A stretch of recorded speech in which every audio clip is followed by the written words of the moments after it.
Assalamualaikum anak-anak. Bagaimana kabarnya hari ini? Alhamdulillah. Oke, Ibu absen dulu ya. Awi, Ani, Sri, Wawan. Oke, sebelum kita memulai pembelajaran kali ini, silakan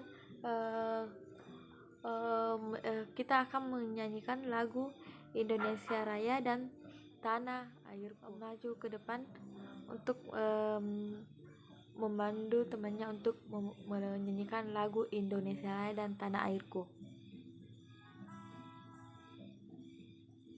Oke, silakan mulai.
Oke, sekarang pandu teman-temannya untuk menyanyikan lagu Tanah Airku.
Jadi pertemuan kali ini kita membahas tentang kewajiban warga negara tentang kelestarian lingkungan.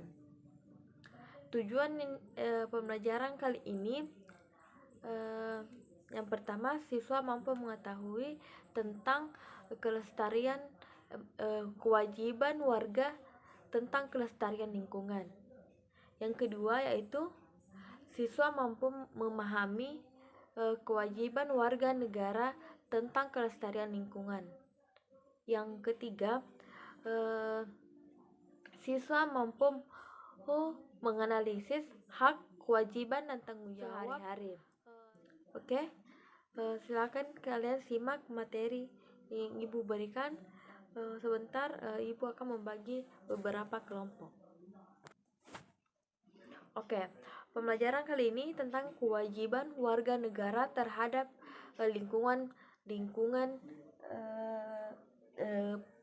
tentang kelestarian lingkungan.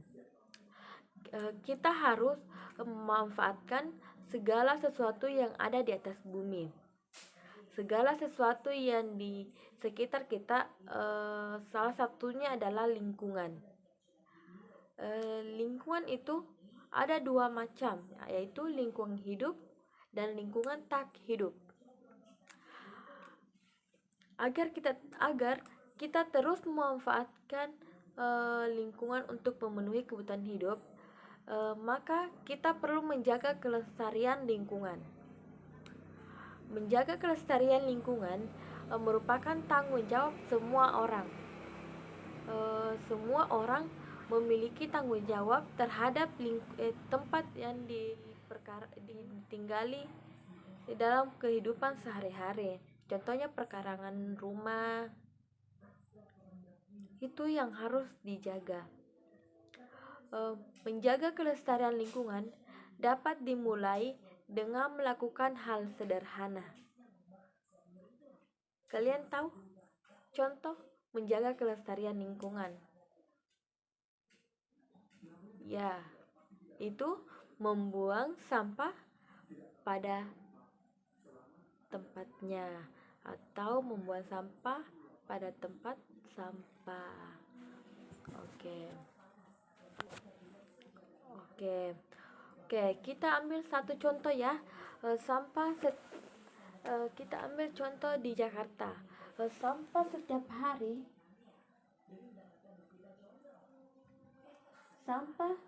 hari di Jakarta itu 270 ton sampah. 6.270 sama dengan beratnya 25 ekor paus biru. 25 dikali ekor paus biru. Kalian tahu paus biru yang sangat besar itu dikali 25 tong banyaknya sampah.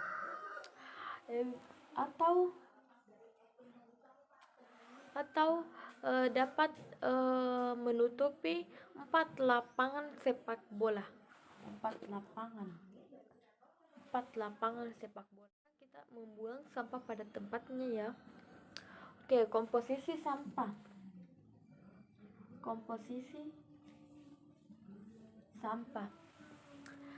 Sampah organik. Komposisi sampah per orang. Sampah organik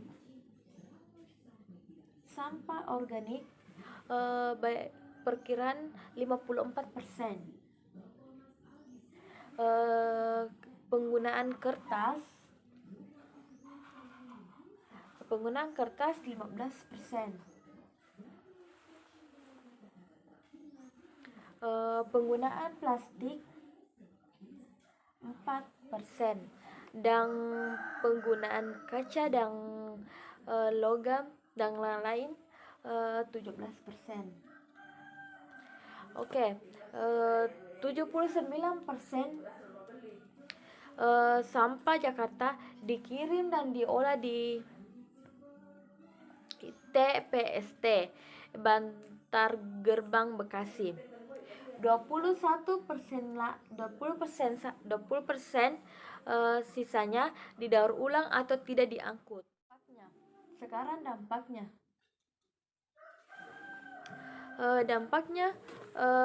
dalam kesehatan.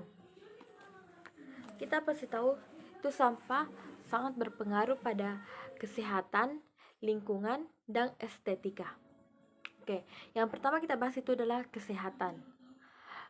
Hasil pembakaran sampah yang mengandung klorin dapat menghasilkan 70 jenis zat beracun. Jadi dia mengandung 75 jenis zat beracun. Binatang yang suka melilingi sampah seperti lalat, baunya yang menyengat dapat menimbulkan penyakit pada paru-paru. Terus lingkungan, dia juga memiliki dampak pada lingkungan. Cairan yang dihasilkan sampah dapat mencemari lingkungan seperti air dan tanah. Rata-rata tiap 1 ton sampah dapat menghasilkan 50 kg gas metan. Gas metan mempunyai kekuatan merusak hingga 20-30 kali lebih besar daripada CO2. Berada di atmosfer dalam jangka waktu sekitar 7-10 tahun dan dapat meningkatkan suhu sekitar 1,3 Celcius per tahun. Terakhir, dampaknya bagi estetika. Kondisinya sudah tidak mampu menampung sampah warga Jakarta yang meningkat setiap tahun. Sampah berkontribusi dalam masalah banjir yang ada di Jakarta. Jadi sampah itu memiliki dampak terhadap banjir yang sering terjadi di Jakarta ketika musim penghujan. Oke. Ada yang tahu tanggal 21 Februari tahun 2005 terjadi sebuah peristiwa. Ada yang tahu tanggal itu diperingati dengan hari apa? Ya, Hari Peduli Sampah Internasional. Oke. 21 Februari 2005 TPA Leuwigaja meledak yang menyebabkan 2, juta meter kubik sampah longsor sejauh 1 km dalam hitungan menit. Bisa kalian pikir-pikir itu ledakan 2,7 juta meter. Lebih dari 140 jiwa meninggal dunia dan 69 rumah rusak. Dan sekarang setiap tanggal 21 Februari diperingati dengan Hari Peduli Sampah Nasional. Semua sampah itu tidak semua langsung dibuang. Kira-kira yang dibuang dan ditumpuk itu dibuang dan ditumpuk itu 74%. Dikelola itu 19%, dan dibakar 2%. Banyak masyarakat itu tidak tahu bisa tahu kemana sampah akhirnya akan dibuang. 55% masyarakat tidak tahu akan kemanakan sampah yang telah digunakan dalam kehidupan sehari-hari. Jadi mereka itu membayar 50.000 per bulan untuk petugas langsung mengambil sampah yang ada di rumah mereka. 65% masyarakat rela membayar retribusi sampah lebih dari 50.000 per bulan. Ketika mendengar kata sampah, apa yang ada di pikiran kalian tentang sampah? Oke, bau, kotor. 98%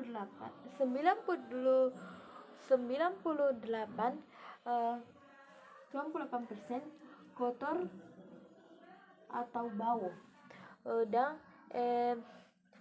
resil hanya 2%. Jadi pemikiran kita tentang sampah itu ada pemilihan sampah.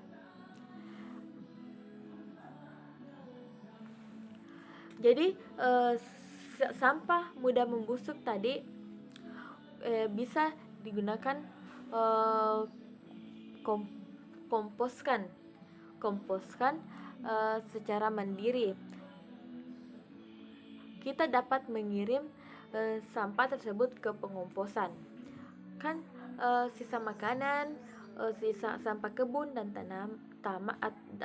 sisa sampah taman bisa dapat membusuk. Jadi kalian bisa kirim ke tempat pengomposan. Manfaat kompos. Yang pertama, di lahan atau kebun halaman rumah untuk tumbuh tanaman hias dan lain-lain. Kedua, tanaman dalam pot, padi, buah, sayur, dan rempah dapat memanfaatkan kompos tersebut. Oke, sampah sulit membusuk. Yang pertama, plastik, kantong kresek, kertas, kardus, kaca, dan logam. Itu dapat disumbangkan atau dijual kembali ke tempat barang bekas, tempat daur ulang, dan tempat rongsokan atau tempat biasa ada pemulung.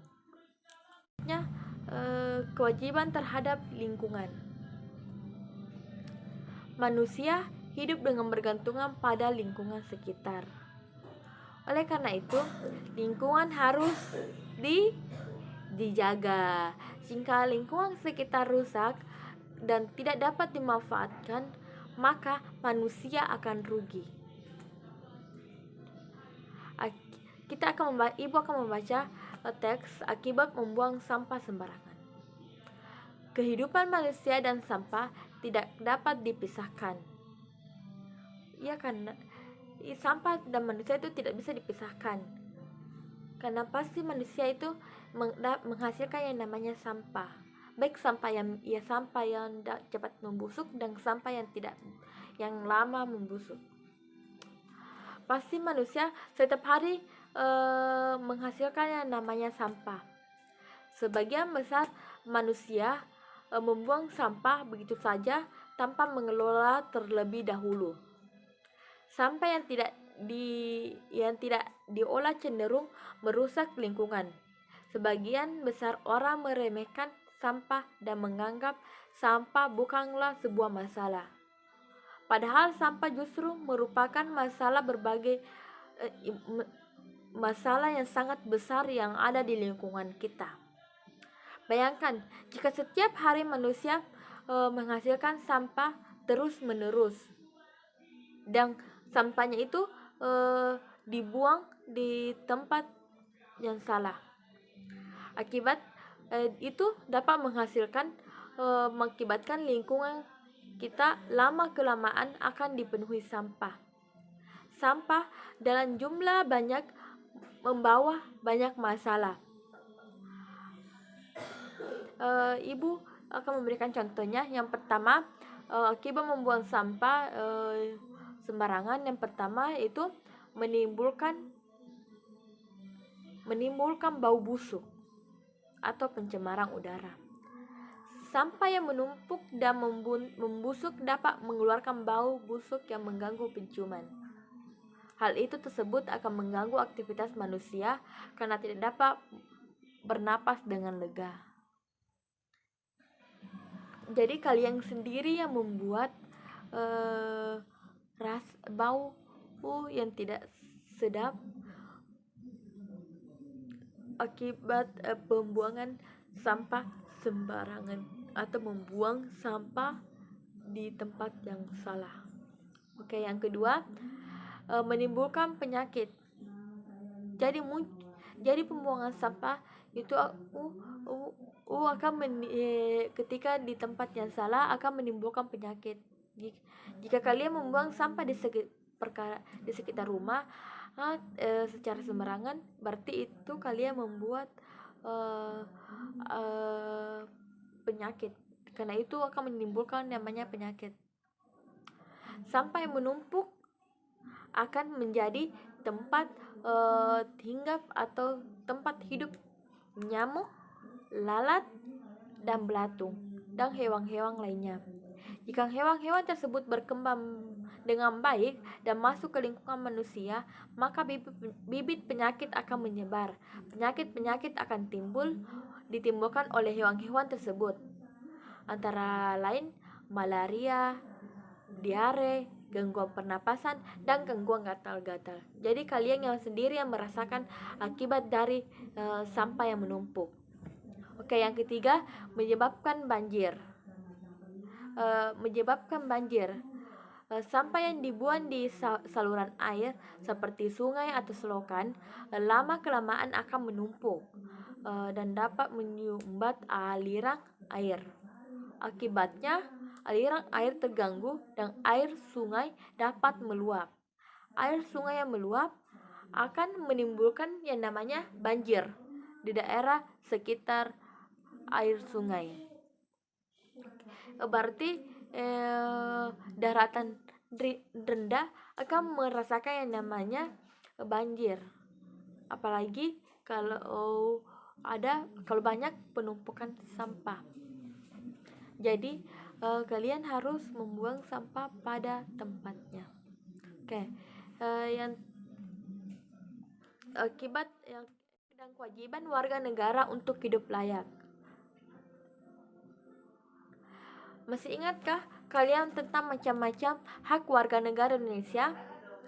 Berbagai hak warga negara Indonesia tercantum di dalam Undang-Undang Dasar 1945. Salah satu pasal memuat hak-hak warga negara adalah pasal 27 ayat 2 yang berbunyi, tiap-tiap warga negara berhak atas pekerjaan atau penghidupan yang layak bagi kemanusiaan. Setiap warga negara Indonesia memiliki hak untuk hidup secara layak di Indonesia dan melakukan suatu usaha untuk mencapai kehidupan yang layak. Jadi maksud bunyi tersebut itu setiap warga berhak untuk mendapatkan pekerjaan dan bekerja dalam rangka memenuhi kebutuhan hidup dan mencapai kehidupan yang baik. Jadi kalian tidak boleh kalian menggunakan pasal ini. Jadi kalian seelok-eloknya membuang sampah secara sembarangan, karena kalian mengatakan bahwa berhak dan mendapatkan pekerjaan yang layak, berhak atas pekerjaan dan penghidupan yang layak bagi kemanusiaan. Jadi kalian seenak-enaknya membuang sampah secara sembarangan. Oke.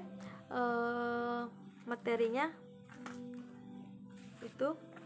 Jadi kalian, ibu akan membagikan beberapa kelompok jadi 2 kelompok, yaitu yang kelompok misalkan sebangku, satu kelompok kalian itu hanya sebangku kalian, satu kelompok 2 orang.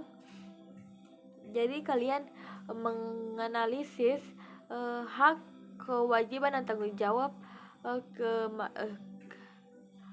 hak, kewajiban dan tanggung jawab warga negara dalam kehidupan sehari-hari. Oke, cukup sampai di sini. Apakah ada pertanyaan?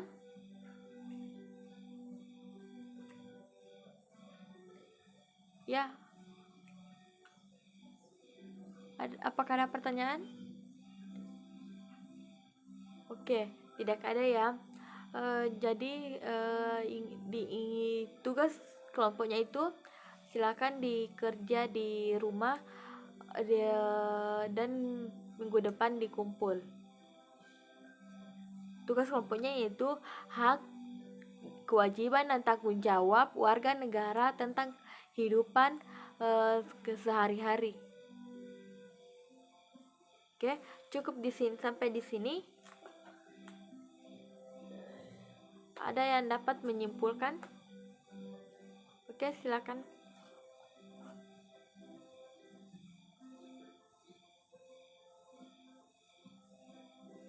Oke. Cukup sekian pertemuan Ibu kali ini. Ibu akhiri dengan ucapan Assalamualaikum warahmatullahi wabarakatuh. Oke, silakan ketua kelas memimpin teman-temannya untuk membaca doa sebelum pulang.